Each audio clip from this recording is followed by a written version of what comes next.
क्या है लगातार महंगाई जो है बढ़ रही है, बिजली पानी की दरें जो है लगातार बढ़ी है। क्या सदन के अंदर भी ये इश्यूज जो हैं उठेंगे? इस सदन के अंदर तो ये इशू उठ ही रहा है बजट स्पीच में, जब प्रतिक्रिया चल रही है। और महंगाई आज देश में सबसे बड़ा मुद्दा है, प्रदेश में मसला है। और जिस ढंग से पेट्रोल का रेट 100 के आसपास पहुंचने लगा है, डीजल का रेट 90 के आसपास जाने लगा है, और गैस जो है 900 के आसपास पहुंच गई है। और ख़ास राशन भी महंगा हो गया है। और जो प्रदेश सरकार की जो राशन स्कीम है वो चरमरा गई है। तो पूरा प्रदेश जो है इसकी चपेट में आ गया है। और तो उसके अलावा जो राजधानी शिमला में बिजली पानी और कूड़ा वगैरह के दरें हैं, वो जिस ढंग से बढ़ाई जाती हैं 10% के हिसाब से, और उन सब को लेके जो है अब जद्दोजहद करने का समय आ गया है। प्रदेश की जनता करा रही है। और अपोजिशन के नाते जो है हम इस बात को कर रहे हैं। और अभी कल यहाँ पे एक रैली भी कर रहे हैं जिसमें महंगाई के ऊपर जो है सरकार का ध्यान खींचा जाएगा। और जिसमें हमारे प्रभारी राजीव शुक्ला जी भी आ रहे हैं। तो ये जो हमारे साथियों ने हस्ताक्षर अभियान छेड़ा है, मुझे लगता है कि ये सारी जनता का ध्यान खींचेगी और सरकार को विवश करेंगे कि वो महंगाई कम करने के लिए कदम उठाए। और ख़ास तौर पे हमने कहा कि यहाँ बजट में इनको पेट्रोल डीजल का पे से वैट कम करना चाहिए था, जो कि प्रस्तावना नहीं हुई। अभी भी जब मुख्यमंत्री अपना जवाब दें तो इन दोनों चीज़ों से वैट को कम करें।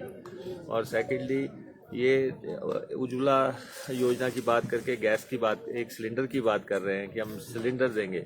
लोगों को सिलेंडर की आवश्यकता नहीं है। लोगों को ये है कि जो आप नॉर्मल सिलेंडर मिल रहा है वो जो है 900 रुपये की बजाय आप उसको 400-450 रुपये का दें, सस्ता सब्सिडाइज दें। और इस साल तो इन्होंने प्रदेश में सब्सिडीज़ भी लगभग कम कर दी हैं और 200 करोड़ रुपए के आसपास सब्सिडी में कटौती की है। तो ये सरकार जो है महंगाई के बारे में बिल्कुल सोई हुई है। और लेकिन पूरा प्रदेश सेफ है। जो नगर निगम के चुनाव आ रहे हैं उसमें महंगाई एक मेजर मुद्दा हो सकते हैं। 6 पे मिशन जिस तरह से पंजाब ने सर व्यवस्था कर दी है, आज मुख्यमंत्री ने कहा है कि उसको स्टडी करेंगे और उसके बाद विचार करेंगे। क्या लग रहा है आपको, हालात ऐसे हैं कि हम दे सकते हैं? नहीं, दे क्यों नहीं सकते हैं? ये तो कर्मचारियों का ड्यू है, ये देना पड़ेगा। जब हमारी पिछली दफ़ा सरकार थी और ऐसी ही परिस्थिति बनी थी तो माननीय वीरभद्र सिंह जी ने बजट पहले पेश किया था, पंजाब का बाद में आना था। लेकिन उन्होंने उसमें जानते हुए कि ये जो है फैसला होना है तो उन्होंने पहले ही उसके लिए पैसा निर्धारित कर दिया था। कल पंजाब सरकार ने कहा है कि 9,000 करोड़ रुपया हमने पैसा एक तरफ रख दिया है और हम जो है ये पंजाब के कर्मचारियों और पेंशनरों को ये पैसा देंगे। और हमारा ये है कि मुख्यमंत्री भी अपना बजट जो है रीडिज़ाइन करें और उसमें कर्मचारियों का जो ड्यू बनता है पे कमीशन के हिसाब से वो पैसा दें, कर्मचारियों को दें, पेंशनर्स को दें। और इस बजट में जिस ढंग से कर्मचारी नज़रअंदाज हुए हैं, कर्मचारियों के बहुत बड़े मसले हैं। और ये जो मेजर मसले हैं, पे कमीशन का मसला है, पेंशन का मसला है, और उसके बाद ओल्ड पेंशन स्कीम का मसला है। मुख्यमंत्री सब कर्मचारियों को जो अपने पीछे घुमाते रहे हैं। और लेकिन उन्होंने इस बजट में सिर्फ लिख दिया विचार करेंगे। विचार करना कोई बजट की लैंग्वेज नहीं है। यहाँ तो पैसा निर्धारित करना पड़ता है। तो इसलिए ना तो उन्होंने ओल्ड पेंशन स्कीम के लिए कोई रास्ता दिखाया है, ना उन्होंने जो है पंजाब पे कमीशन के लिए कोई रास्ता दिखाया है, और ना ही उन्होंने कॉन्ट्रैक्ट जो है 3 से 2 साल करने जो कर्मचारियों को जो आपने अपने दृष्टि पत्र में लिखा है। और जो आप कहते हैं वीरभद्र सिंह जी ने कॉन्ट्रैक्ट को 6 से 5 साल किया, 5 से 3 साल किया, और इनसे था कि 3 से 2 करेंगे। ये इस साल भी नहीं किया। इसलिए ये जिस तरीके से इन्होंने कर्मचारी नज़रअंदाज किए हैं, पेंशनर नज़रअंदाज किए हैं, और डिफरेंट तबके के लोग किए हैं। पुलिस के लोग थे, उनका कॉन्ट्रैक्ट 8 साल से 3 साल या 2 साल करने की बात थी। होम गार्ड वालों को आपने कुछ नहीं दिया, पुलिस वालों को आपने कुछ नहीं दिया, आंगनबाड़ी वाले जद्दोजहद कर रहे हैं। तो हर तबका जो है वो इस बजट से निराश हुआ है और बेरोजगार भी निराश हुए हैं। और ये बड़ी एक खेद की बात है कि आप देखें कि सरकार किस ढंग से चल रही है। जल जीवन मिशन में जो पैसा लगभग खर्च हुआ है 938 करोड़ या समथिंग, उसमें 444 करोड़ रुपया 2 हलकों पे खर्च कर दिया और धर्मपुर और सराज पे खर्च कर दिया। ये कोई सरकार चलाने का तौर तरीका है? बाकी 66 हल्के कहाँ जाएंगे? तो ये, और आपने जो इसमें भर्तियां की हैं, आउटसोर्स में जो भर्तियां की हैं, आपने 44% लोग जो है 2 हल्के से लगा दिए हैं।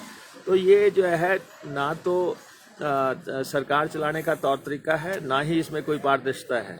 हमारा भाजपा के मंत्रियों और बाकी विधायकों से भी ये कहना है कि आप सरकार में बैठे हैं, आप क्या कर रहे हैं? आपको नज़र नहीं आ रहा है कि सारा पैसा जो है विकास का और भर्तियों का जो है 2 कॉन्स्टिट्यूंसीज में जा रहा है, उनको भी जो है इस पे जद्दोजहद करनी चाहिए। सर, उत्तराखंड पड़ोसी राज्य है हमारा, वहाँ पर नेतृत्व परिवर्तन की बात चल रही है। किस तरह से देखते हैं आप इसको, क्योंकि अगले साल वहाँ भी चुनाव है, हिमाचल के चुनाव भी अगले साल ही होने हैं। क्या वजह लग रही है जो बीजेपी को वहाँ पर मुख्यमंत्री बदलने की बात है जिस तरह से सामने आ रही है? नहीं, ऐसा है कि भाजपा के ये आंतरिक मामले हैं, इसमें हमारा कोई दखल नहीं है। अगर असंतोष होगा तो उनके लोगों में होगा।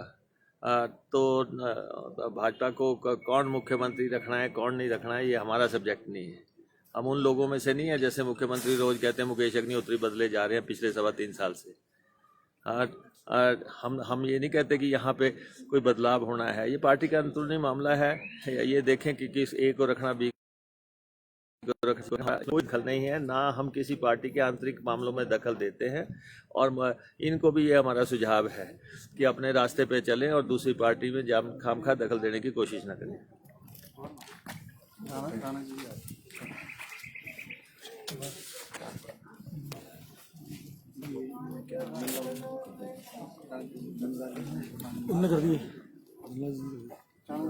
तो नेता प्रतिपक्ष मुकेश अग्निहोत्री जी को उन्होंने आज मुख्यमंत्री को नसीहत भी दी है। जिस तरह से नेतृत्व परिवर्तन की उत्तराखंड में बातें हो रही हैं, साफ तौर पर उन्होंने संकेत दिए हैं मुख्यमंत्री को कि हालांकि उन्होंने कहा कि ये बीजेपी का आंतरिक मामला है, लेकिन जिस तरह से मुख्यमंत्री जो है लगातार बयानबाजी करते रहे हैं नेता प्रतिपक्ष के खिलाफ और कांग्रेस पार्टी के अंदरूनी मामलों को लेकर, तो उन्होंने नसीहत दी है कि मुख्यमंत्री जयराम ठाकुर को भी जो है अपनी पार्टी और अपने संगठन की ओर ध्यान देना चाहिए और दूसरे संगठन में दखल अंदाजी की जो है बातें नहीं करनी चाहिए। फिलहाल के लिए इतना ही।